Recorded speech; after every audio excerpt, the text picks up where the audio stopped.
Alright guys, so yeah, I've seen this video from Echelon Gaming or Upper Echelon Gaming. There's a little bit in it that I want to deal with. I want to deal with the Star Citizen rebuttal. I haven't seen anybody else do it, so we're going to go through and we're going to rebut this video. So let's just kick it off with a bang.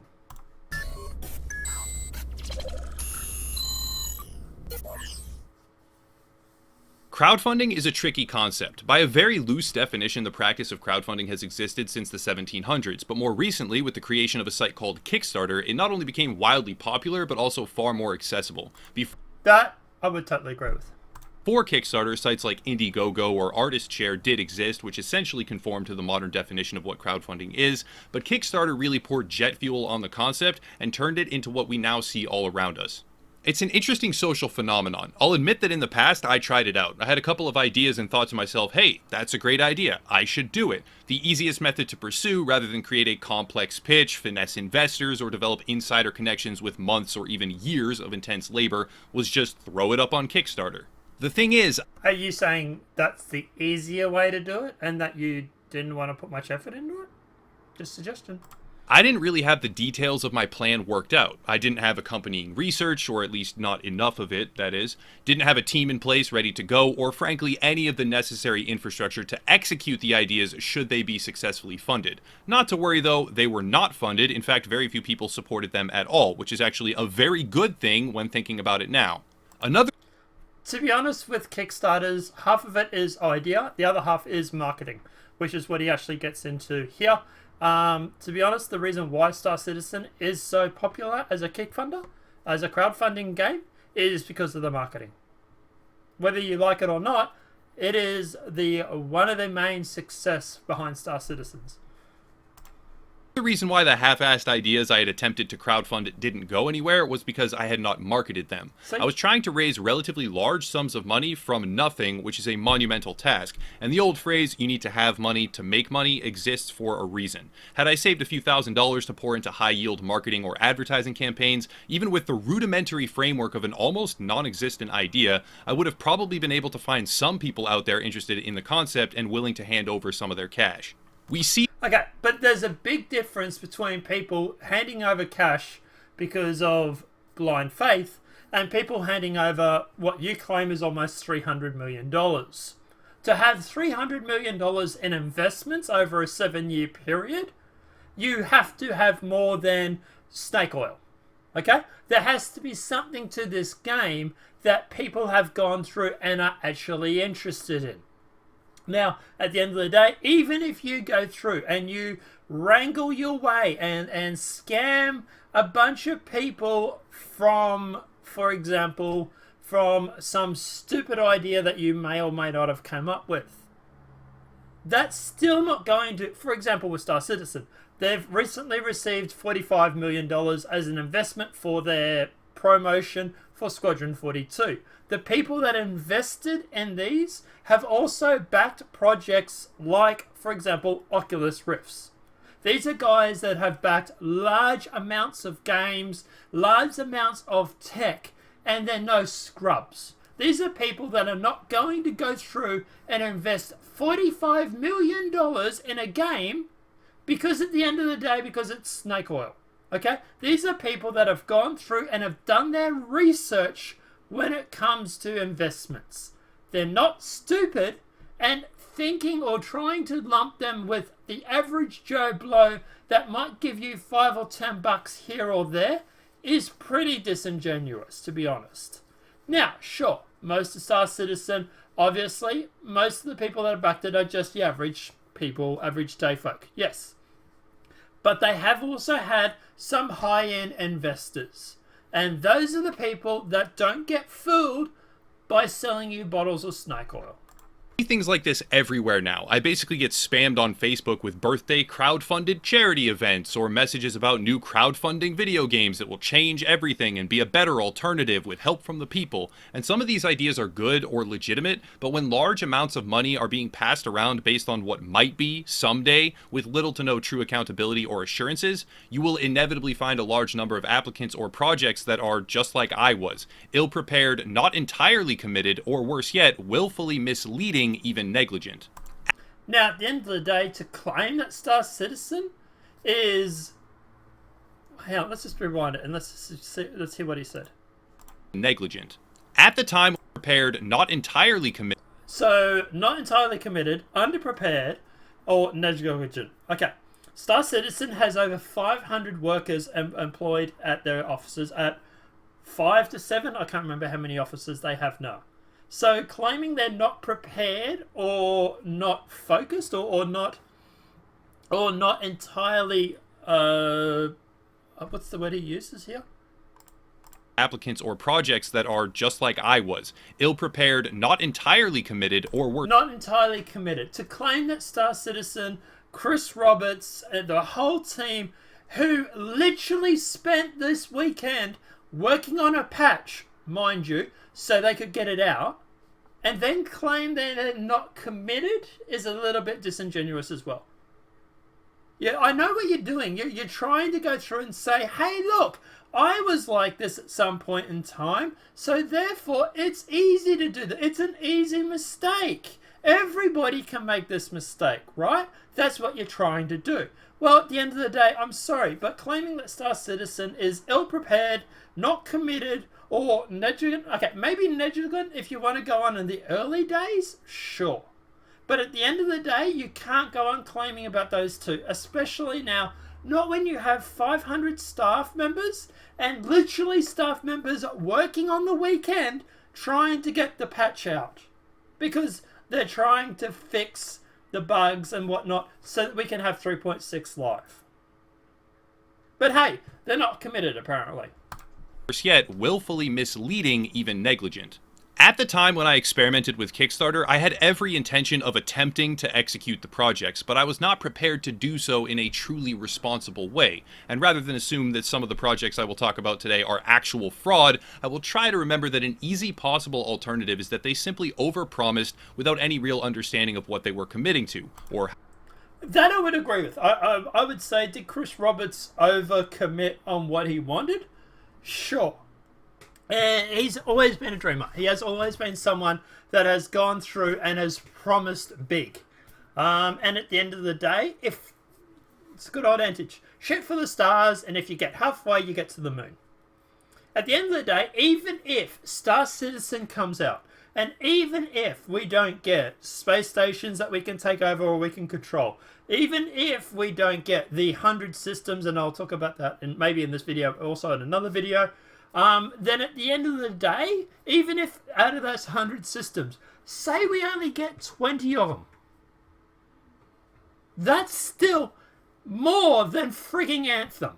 That is still more than Grand Theft Auto or Red Dead Redemption, who, by the way, has taken equally as long to develop as Star Citizen has. But, yeah. Funny how they only seem to talk about some situations and not other. You know, for example, you're talking about crowdfunding, but you won't talk about Zoe Quinn and her $85,000 crowdfund. How to do it, and thus the end result, if it even ever exists, will be woefully inadequate when compared to what was advertised. The best example and the primary reason why I'm making this video is Star Citizen. You're making this video because it's popular. It's popular to shit on Star Citizen, and you get views for doing it, so you do it. That's the only reason you're doing it. Come on, man, let's face it. Citizen is the biggest crowdfunded project ever, to my knowledge. A galactic video game on a cosmic scale. And in theory, it seems amazing. Over 1 million fans during a span of what is now approaching 7 years pledged and paid almost $300 million to bring the idea to life. And while there is certainly work being done... and now, that $300 million that you're talking about, $45 million has gone towards the funding and the marketing for Squadron 42. The actual funding for Star Citizen itself, the actual game itself, is close to around $250 odd million. Now, I know, obviously, you don't want to go saying that because it sounds a lot better when you say $300 million. But let's face it, that $45 million that they've literally gone through and said is going to be for, obviously, for marketing. Well, it's for marketing, isn't it? So, you know.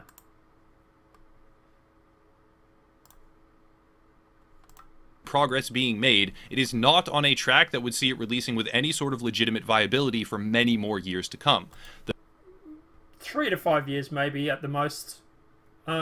This is the thing that people don't remember. Squadron 42 is taking a lot of time out of Star Citizen. Star Citizen is going through at the moment, or CIG. They're making 2 games at once. They're making Squadron 42, which is their main resource and focus right now, and obviously the PTU or the PTU.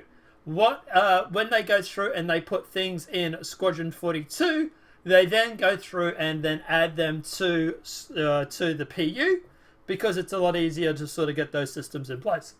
For example, in Squadron 42 recently, we've needed to have hover and the vertical takeoff and lift, or takeoff and landing, VTOL. So what they've done is they've obviously gone through and developed that system for Squadron 42, and obviously because, well, they want to give us something in the PU, they've also then put that code into the PU and the PTU as well. Now, not only do we get to test it for Squadron 42, and I presume any settings or any upgrades that they make to VTOL between now and Squadron 42 release, then obviously that will also go into Squadron 42, so it's mutual beneficial. But at the end of the day, it also gives the people for Star Citizen something to play, and there's a constant improvement in the game over a period of time. Now, sure, is it taking longer than they expected? Sure. But there's also been a large reason why that, and that's because they've changed the planet tech.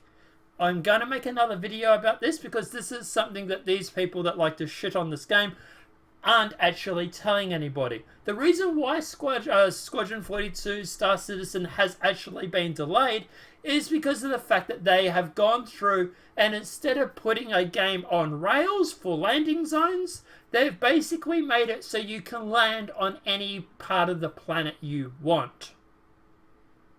That was the reason why Squadron 42 Star Citizen has become such a big game, and why it's taken so much longer. Well, one of the main reasons anyway was because of the fact that while they turned around and said we're going to have 100 planets, there might have been 3 or 4 landing zones on each planet.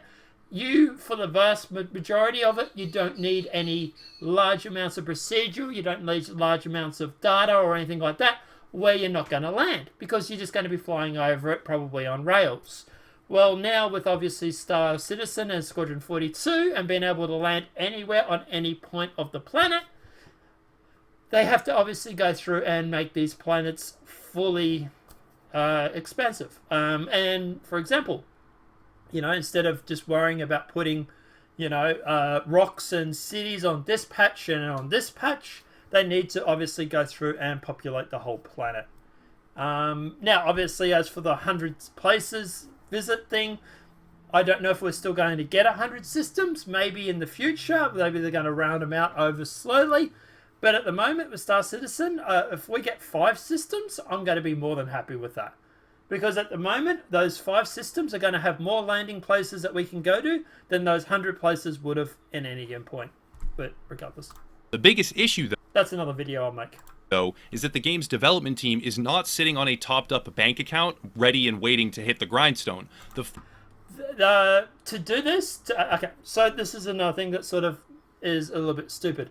If you go through and you have $300 million sitting in your bank account, you get taxed on it. It's actually not a smart business module. To be honest, what Star Citizen is doing and what they have always done, and this is what people like this guy do not want you to tell you, or do not want to encourage, or do not inform you, is that Star Citizen has always ran with a bank account as a sort of as a threshold. They've always had 10, 15 million roughly left over in the bank account every year. And they tend to keep it at that. And what they do is they'll say, okay, so we make $40 million this year, we're going to spend $35 million. Because at the end of the day, that money sitting in a bank account is going to be a waste. And by the way, be assured, if that was to happen, these people would be the ones sitting there going on about Chris not spending the money on development and possibly skipping off to the Bahamas. So he can't win either way, can he? If he goes there and he spends the money, oh my God, Star Citizen doesn't have millions of dollars sitting in a bank account. And if he does that, then, oh my God, Chris Roberts is going to skip off to the Bahamas, will be the next tagline.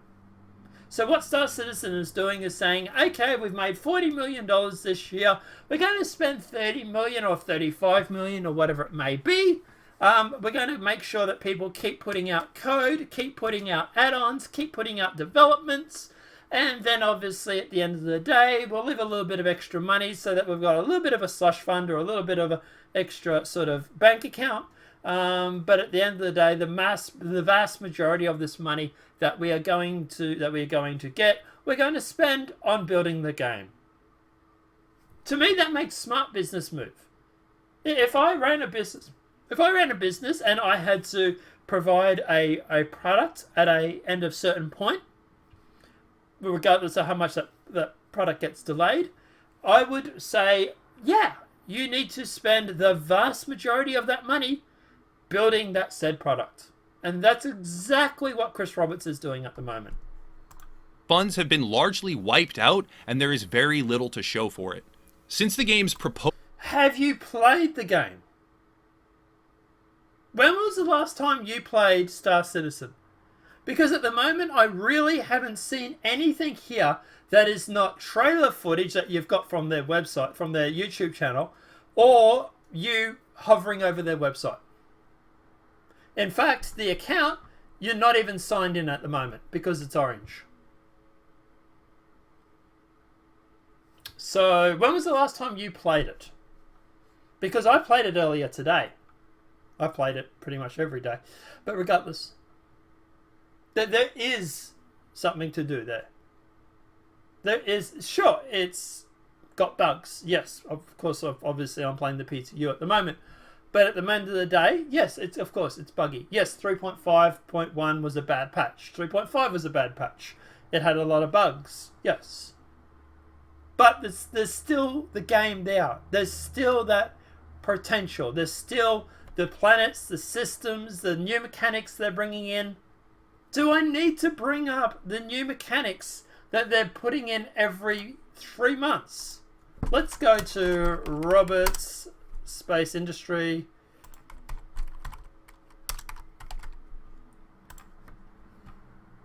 Space Industry.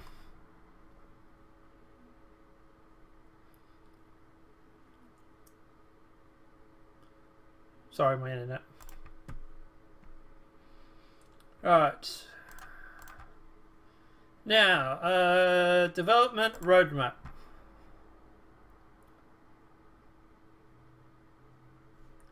Got it? Right. This is 3.6.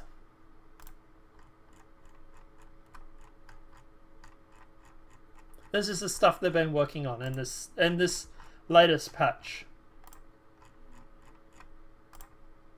Right? So let's start from the bottom and go work our way up. Because, well, you know, time. Performance optimization. Harvest entity spawning. Shield replacement. Systems tech.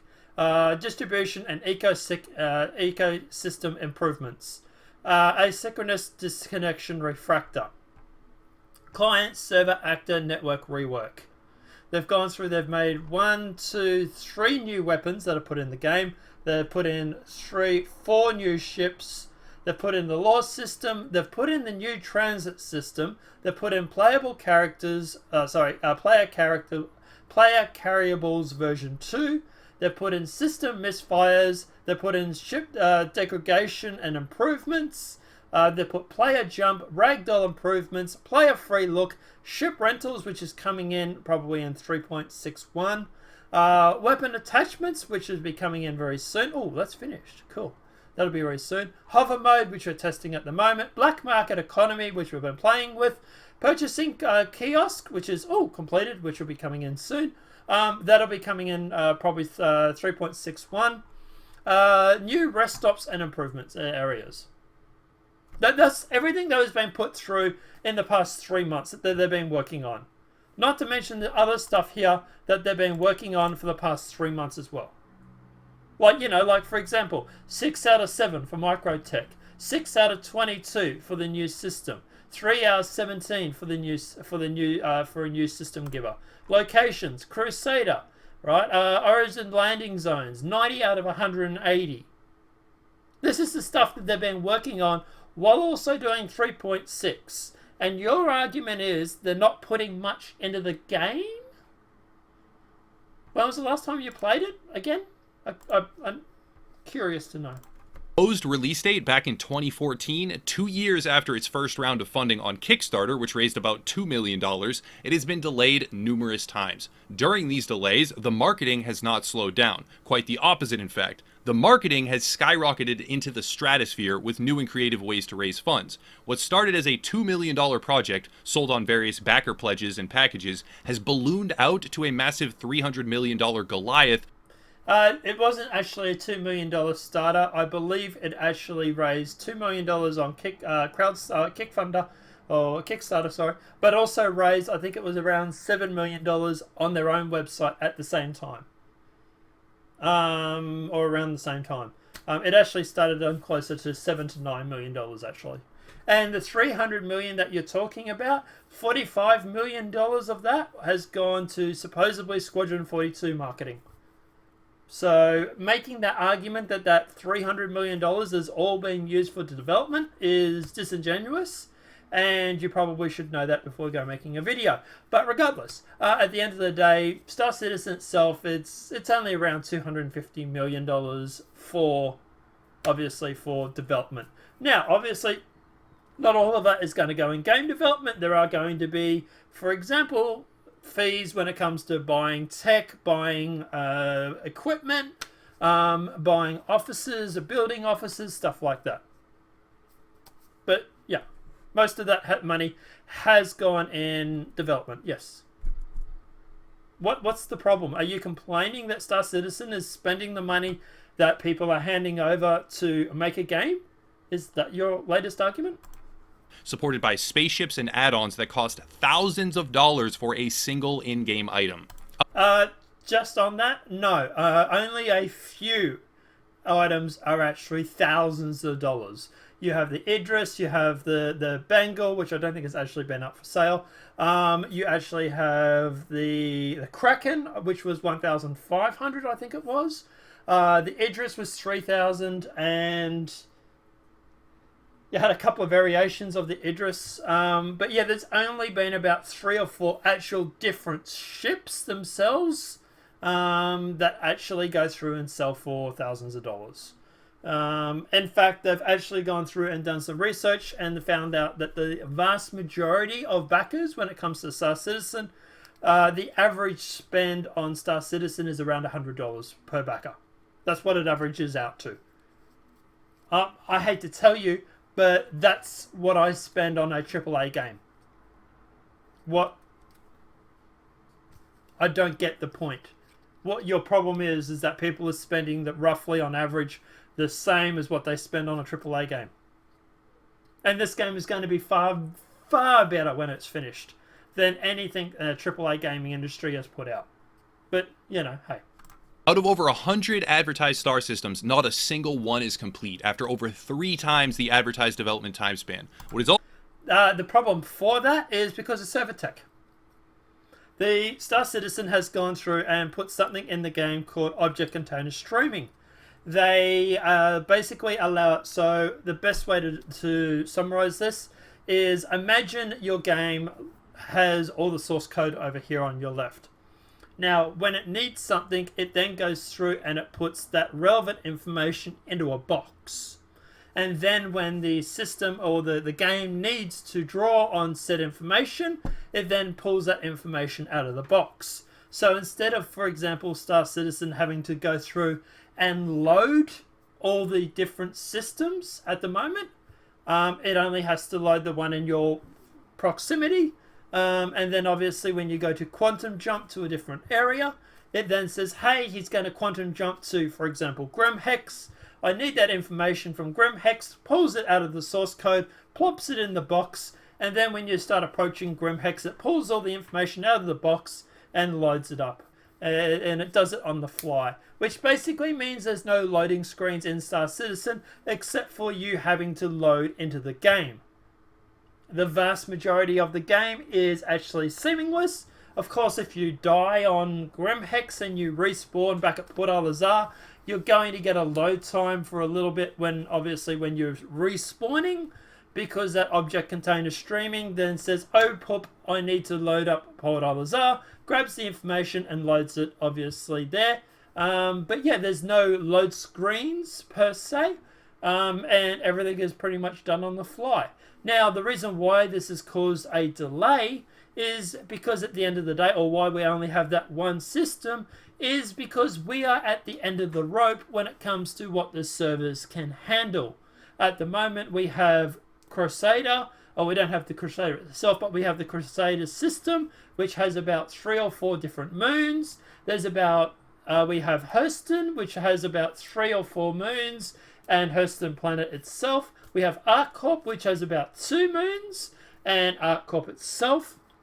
Now, when I say ArcCorp itself, I'm talking about a whole planet that is covered in city. That's what this game is like at the moment. Now, obviously, the problem is that the servers have to load everything in one hit because they don't have this object container streaming on the server side. We only have it on client side at the moment. They're going through and they're testing server side at the moment.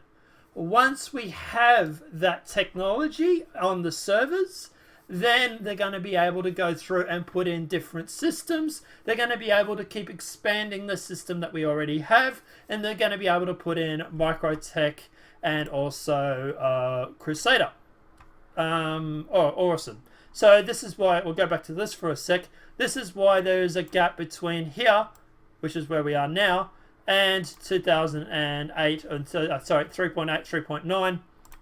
You notice there's a gap. So, for example, with 3.5 locations, we had ArcCorp. 3.4 locations, we had Lawville. 3.3 locations, actually 3.3 locations.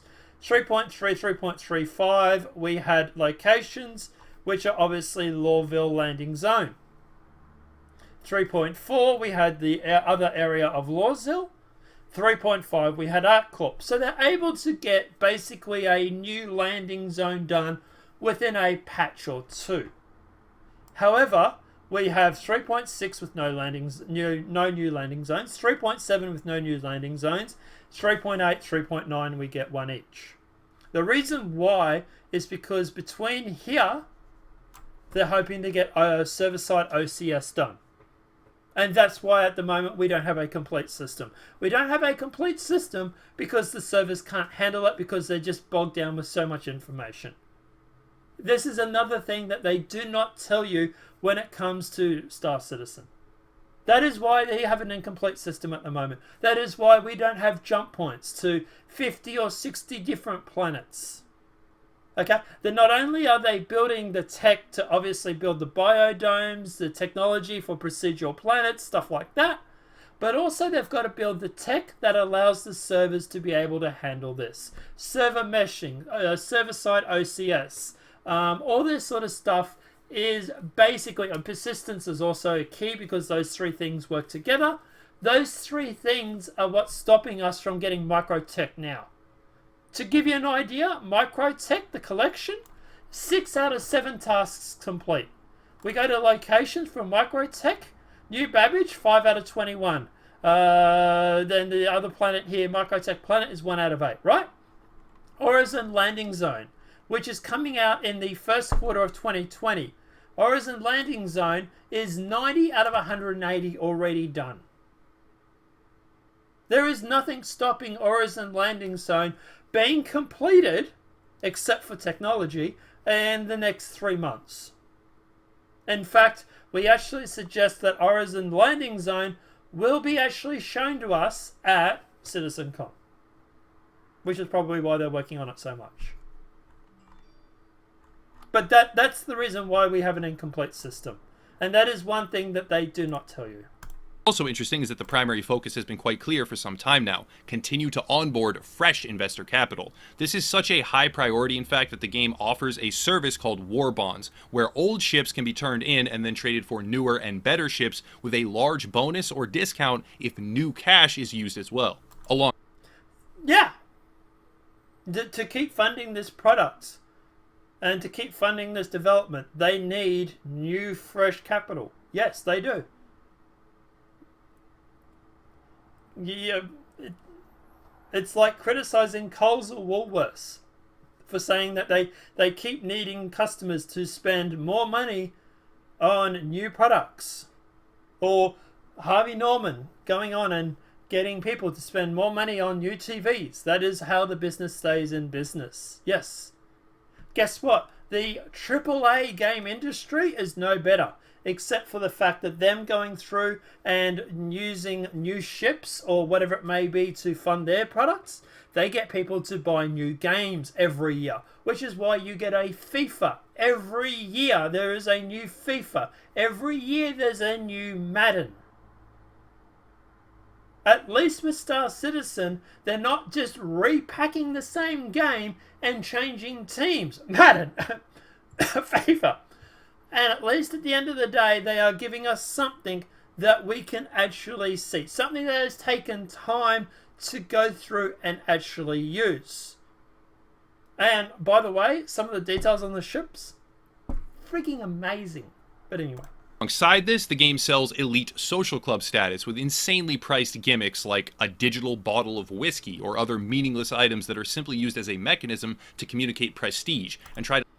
This bottle of whiskey, I don't know what he's talking about there, to be honest. I've even asked some of the guys in the clan and the group that I'm in, the Discord. They don't know what he's talking about there with the whiskey, the digital bottle of whiskey. I suspect he is talking about things like Evocati and that sort of stuff. If you're talking about like the glasses and the top hat that Evocati get, that is, you don't buy those. They're a gift for spending a certain amount of money on ships. The bottle of whiskey that we think you might be talking about is that you can go through and you can spend a couple of dollars to go through and to buy cosmetic stuff, to go through and to put into your flare for your hangers and stuff like that. If only EA would allow people to spend a couple of dollars, we'd be having a very different discussion. But hey, I suppose when AAA games do it, it's a little bit different. So I'm going to show you what I think he is talking about here. So if you go to Pledge Store, for example, and extras, see if this is what he's talking about. So these are obviously, for example, the ships and everything like that. So let's try add-ons. Is that what he's merchandise?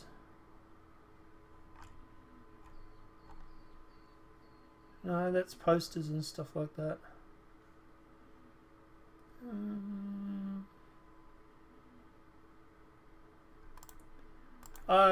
It's the jukebox is one thing. Let's look at the jukebox. Oops.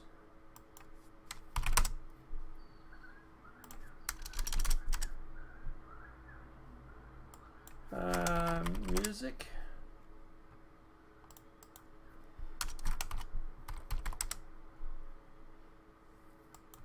I can't even find the stuff that he's talking about.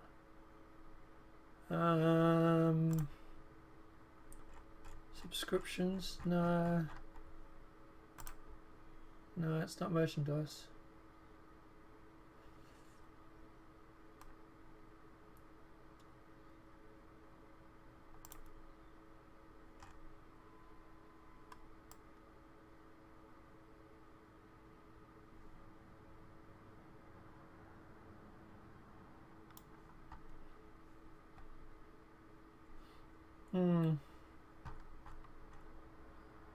I don't know what he's talking about. But like, let's just talk about any general add-on extra sort of thing, right? There was a jukebox that you can buy. I think it was $5. Here's a skin for a ship. $5. Another skin for $5. Another skin for $5. Another skin for $5. Starter a hanging upgrade. If you want to buy a new hanger, it's $22. New York upgrade is $44, but these you tend to get with ships anyway, so I don't know why anyone would buy them. Like here, $5. Shut up and take my money. I don't know what that is actually. I think it's a poster. Big publishers, you're voting with your credit card. It's a skin. $5 for a skin. Like, at the end of the day, like, this is pretty much standard for cosmetics. It really, really is. I don't know what he's talking about when he talks about hundreds of dollars or thousands of dollars or whatever he claimed. To leverage a social structure within the game for maximum investor revenue. The game relies on a massive and never-ending river of fresh capital, but that capital is not being set to use in any sort of responsible or intelligent way. Proof cited, citation needed. What way would you suggest people go through and spend the money when they are building a computer game? The people are donating this money or giving this money to help build Star Citizen because at the end of the day, they want to build the game. This is what people that are backing Star Citizen, this is what they want. They want to donate this money to help build the best flight sim game, space game ever. And that is what Chris Roberts at the moment is doing.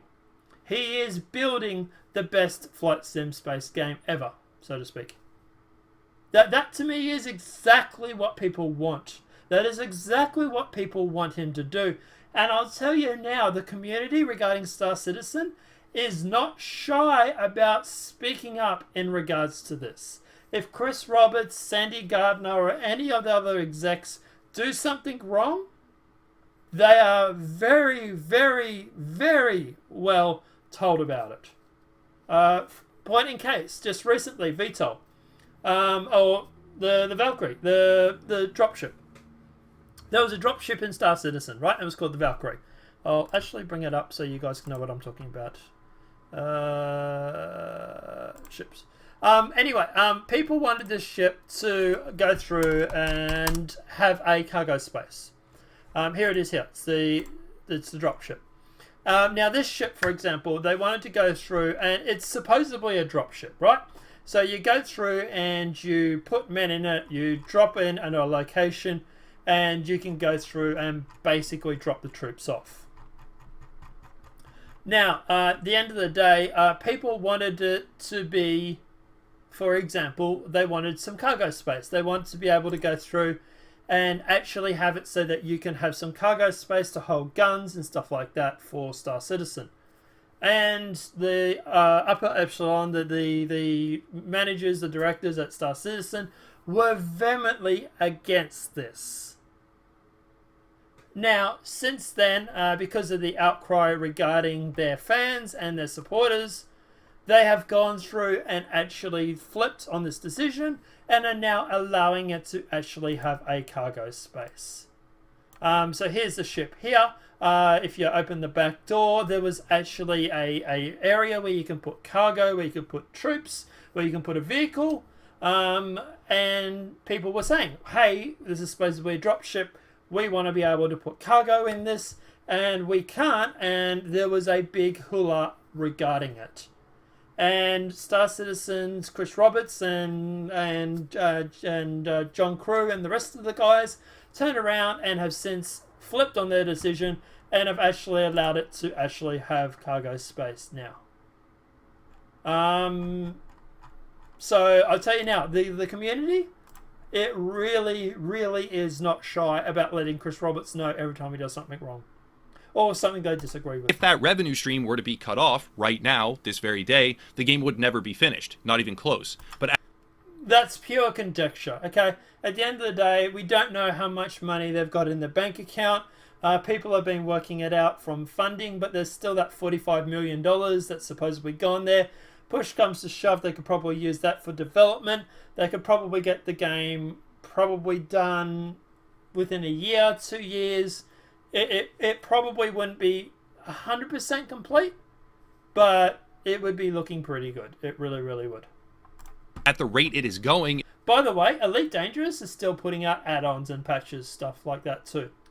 It's like it's something to do with MMOs that are constantly evolving, constantly putting out patches like Warcraft and all those sort of games. It could end up being a multi-billion-dollar game before it's even close to complete. I can't say with absolute certainty what the future holds for Star Citizen, but as it stands, the game is a bloated, infantile creation that is effectively burning cash in a heap, while hopeful fans keep throwing more onto the blaze. Disagree. So, just to recap that. The game is a bloated, infantile creation that is effectively burning cash in a heap, while... You obviously aren't, you're not completely subjective here, are you? Look, at the end of the day, that's obviously your opinion on the situation. If you don't like Star Citizen, don't back it. That's the best thing that you can do. Go through. If you don't want to support a game, don't back it. If you don't want to run the risk of backing crowdfunding games, wait for the game to come out. Wait for Squadron 42 to come out. Supposedly going to be next year. There's going to be a beta. Hopefully that's going to be on time. And hopefully that'll be released. And when that comes out, you can pay the full price for it. $80, $90. You can pay it. Meanwhile, I've bought it for $20 because I backed it early. So there is a risk reward for when you go through and you back these sort of games. Yes, you are taking a leap of faith. But I tell you, I waited years before I started backing Star Citizen. And at the end of the day, I wasn't until I went through, I brought a $30 or $40 package with the basic ship. I went through, I played it. I was impressed with what they have already done. And I decided to put some more money into it. Not much more, but yeah. I certainly haven't put over $1,000 in this game. I probably put about half that. I probably put about $500 into this game. And that's about it. And that's all I really... Maybe it's look, there's some decent ship that comes along in the future, maybe. But for the most part, I'm done buying ships. Hopeful fans keep throwing more onto the blaze. But with all that said, I'm not here to just rail against Star Citizen. Instead, I want to focus on why Kickstarter projects specifically. Apart from that, the rest of it I don't really care about. But yeah, that would be my rebuttal when it comes to this game. People like, for example, Upper Echelon Gaming, they don't want to give everybody the whole facts. They don't want to go through and say both sides of the coin. And I tell you, it's funny, during this whole video, he does not mention once newer and better where he talks about Zoe Quinn, who went through and crowdfunded an $85,000 game and has not developed a single ever instance of that game. Like, as far as I know, she hasn't even, I don't even know if she's even started on it. So if you're going to talk about crowdfunding games that haven't gone anywhere, why aren't you talking about that? Why are you ragging on Star Citizen, who has at least provided something for people to play? Why aren't you talking about the $85,000 that Zoe Quinn raised when she went through and kickstarted her version of a game? I suppose it's not going to get you many views if you sit there and talk about Zoe Quinn, will it? But hey, Star Citizen, you're going to get 78,000 views apparently. Which is probably why you've got the name and the title. But guys, let me know what your thoughts are in the comment section below. Apart from that, obviously the video has been helpful. Please smack that like button if you're new to the channel. Welcome and subscribe. Apart from that, guys, I'll see you in the next demonetized video from YouTube. Have a great night and enjoy.